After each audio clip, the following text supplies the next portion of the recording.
여호와의 사자가 길갈에서부터 복임으로 올라와 말하되 내가 너희를 애굽에서 올라오게 하여 내가 너희의 조상들에게 맹세한 땅으로 들어가게 하였으며 또 내가 이르기를 내가 너희와 함께한 언약을 영원히 어기지 아니하리니 너희는 이 땅의 주민과 언약을 맺지 말며 그들의 제단들을 헐라하였거늘 너희가 내 목소리를 듣지 아니하였으니 어찌하여 그리하였느냐. 그러므로 내가 또 말하기를 내가 그들을 너희 앞에서 쫓아내지 아니하리니 그들이 너희 옆구리에 가시가 될 것이며 그들의 신들이 너희에게 올무가 되리라 하였노라. 여호와의 사자가 이스라엘 모든 자손에게 이 말씀을 이르매 백성이 소리를 높여 운지라. 그러므로 그곳을 이름하여 복임이라 하고 그들이 거기서 여호와께 제사를 드렸더라. 아멘. 오늘의 본문의 말씀 통해서 길갈에서부터 복임으로라는 제목으로 함께 말씀 나누고자 합니다. 본문 말씀 1절을 보시면 여호와의 사자가 길갈에서부터 복임으로 올라와 말하되 내가 너희를 애굽에서 올라오게 하여 라고 말씀합니다. 길갈, 애굽, 복임이라고 하는 세 장소가 언급됩니다. 본문 기자는 여호와의 사자의 등장을 이야기하면서 유독 그가 출발했던 곳 길갈을 밝히고 있습니다. 길갈에서부터 복임으로 올라와. 단순히 복임에 여호와의 사자가 나타났다라고 해도 의미는 통합니다. 왜 사사기 기자는 길갈에서부터 왔다라고 그 출발지를 이야기하고 있는 것입니까?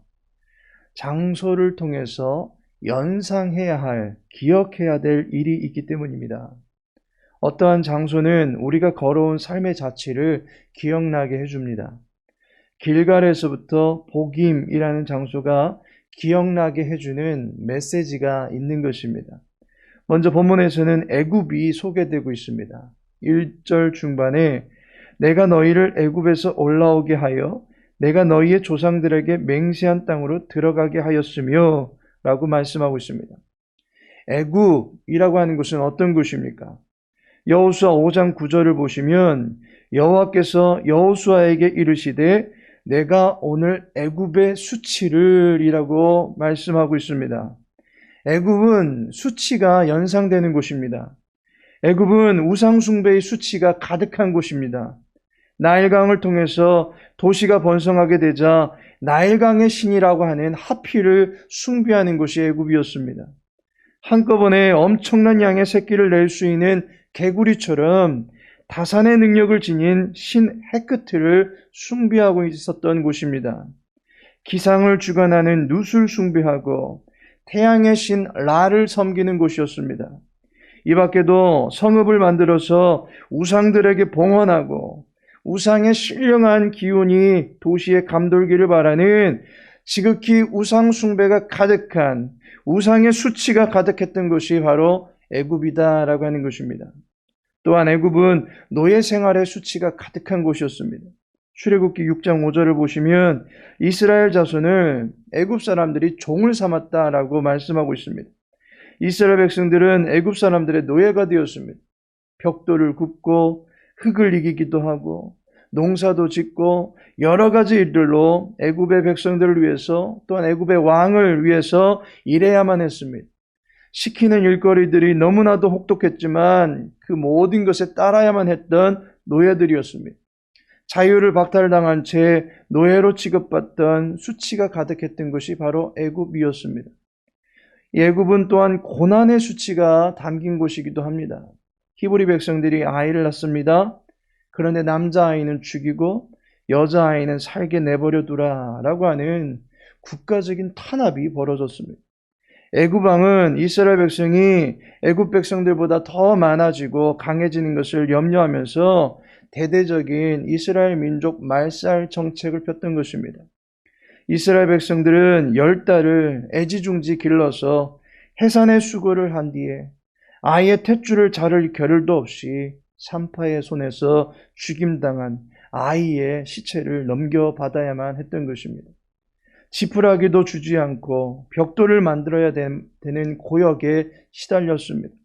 벽돌 생산율이 저하돼서는 안 된다라는 말에 지푸라기를 구하러 나가야 됐고, 애굽 온 땅에 흩어져서 곡초더미를 뒤져서 지푸라기 한 가닥이라도 찾아내야만 했던 것이 이스라엘 백성들의 삶이었던 것입니다. 억울하게 당하는 고난의 수치가 가득했던 곳이 바로 애굽이었습니다. 애굽은 이렇게 우상 숭배의 수치, 노예 생활의 수치, 고난의 수치스러운 메시지가 기억나는 곳입니다. 본문에는 또 다른 장소 길갈을 이야기하고 있습니다. 이 길갈은 어떠한 곳입니까? 여호수아 5장 9절에 보니 여호와께서 여호수아에게 이르시되 내가 오늘 애굽의 수치를 너희에게서 떠나가게 하였다 하셨으므로 그곳 이름을 오늘까지 길갈이라 하느니라 라고 말씀합니다. 길갈은 애굽의 수치가 끊어진, 애굽의 수치가 굴러가 버린 의미가 담긴 곳입니다.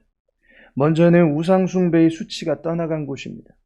할례를 받고 이제 여호와 하나님과 언약 관계를 맺은 백성으로 세워진 곳이 길갈입니다. 이제 더 이상 거짓되고 죽은 우상의 지배를 받는 백성이 아니라 참되고 살아계신 여호와의 다스림을 받는 백성으로 이스라엘이 변화된 곳이 길갈입니다. 길갈은 노예의 수치가 끊어진 메시지가 담긴 곳이기도 합니다. 출애굽기 6장 7절에 나는 애굽 사람의 무거운 짐 밑에서 너희를 빼낸 너희의 하나님 여호와인 줄 너희가 알지라. 길갈은 애굽에서 있었던 노예 생활에 무거웠던 모든 짐들을 벗어 던지게 하셨던 여호와의 은혜를 확인할 수 있었던 곳입니다.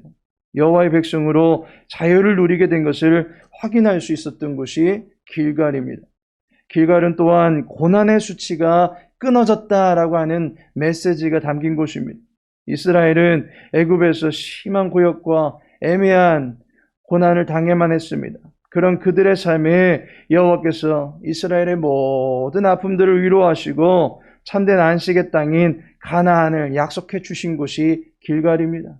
고난이 변하여 위로와 안식을 얻을 수 있었던 곳이 바로 길갈입니다. 이렇게 길갈은 애굽의 모든 부끄러운 결박들이 끊겨졌다라고 하는 것을 기억나게 해주고 확인시켜준 장소였다라고 하는 것입니다. 그런데 마지막으로 또 하나의 장소가 나옵니다. 여호와의 사자가 지금 있는 곳이 어디입니까? 보김입니다. 보김은 어떤 곳입니까? 4절과 5절을 보시면 여호와의 사자가 이스라엘 모든 자손에게 이 말씀을 이르매 라고 하며 5절에서 그러므로 그곳을 이름하여 보김이라 하고 라고 말합니다. 이 말씀을 이루시고는 보김이라 하였다라는 것입니다. 이 말씀은 어떤 내용의 말씀이었습니까? 앞선 2절과 3절을 보면 현재의 이스라엘 백성들의 삶을 적나라하게 고발하고 있는 내용입니다.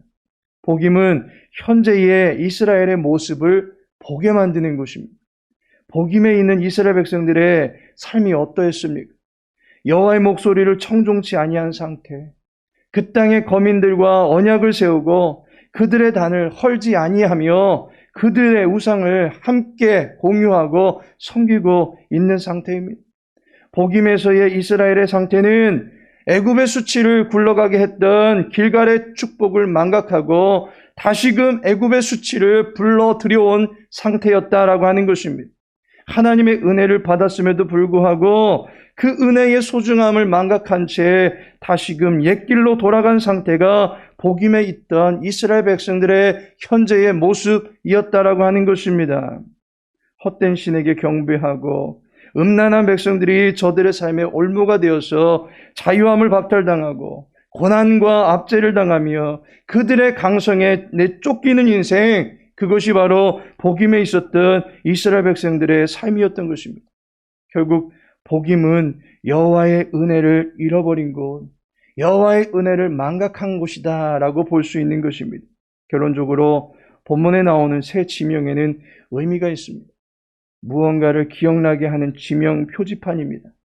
애굽은 수치가 가득했던 곳입니다. 길갈은 애굽의 수치를 끊어버린 곳입니다. 하지만 현재 이스라엘이 있는 보김은 여호와의 은혜를 망각한 장소였다라고 하는 것을 의미하는 것입니다. 그러므로 길갈에서부터 여호와의 사자가 왔다라고 한다면 길갈이 담고 있는 메시지를 갖고 여호와의 사자가 지금 복임에 있는 이스라엘 백성들에게 왔다라고 하는 것을 말해주는 것입니다. 길갈은 애굽의 모든 수치를 굴러가게 하신 하나님의 축복을 확인할 수 있었던 장소였습니다. 애굽의 수치를 몰아내셨고 이스라엘의 능력이 되어 주셨음을 확인했던 길갈에서부터 여호와의 사자가 이제 복임에 왔는데 그가 본 이스라엘의 상태가 어떠하다는 것입니까? 여호와의 사자는 2절 말미에 너희가 어찌하여 그리하였느냐라고 말합니다.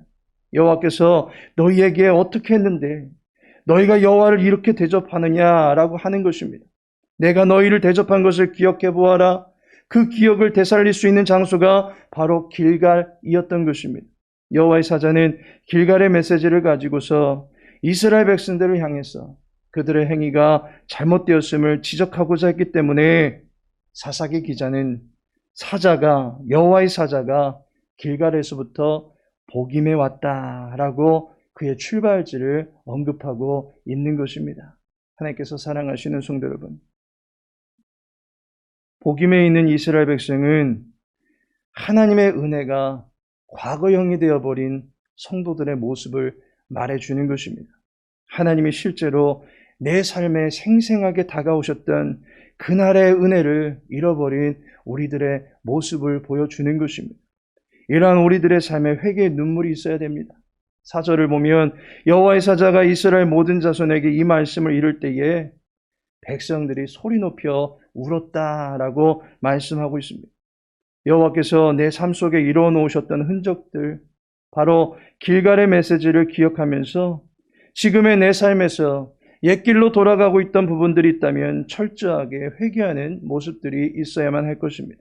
바라기는 우리의 인생에서 길갈의 은혜를 늘 기억할 수 있는 모습이 있기를 소망합니다. 복임에서처럼 하나님의 은혜를 망각했던 실패의 자리에서 다시금 길갈에서 보여주셨던 수치를 물러가게 하신 여호와의 은혜가 저와 여러분의 삶에 다시금 회복되어지는 역사가 나타나게 되기를 예수님의 이름으로 기도합니다.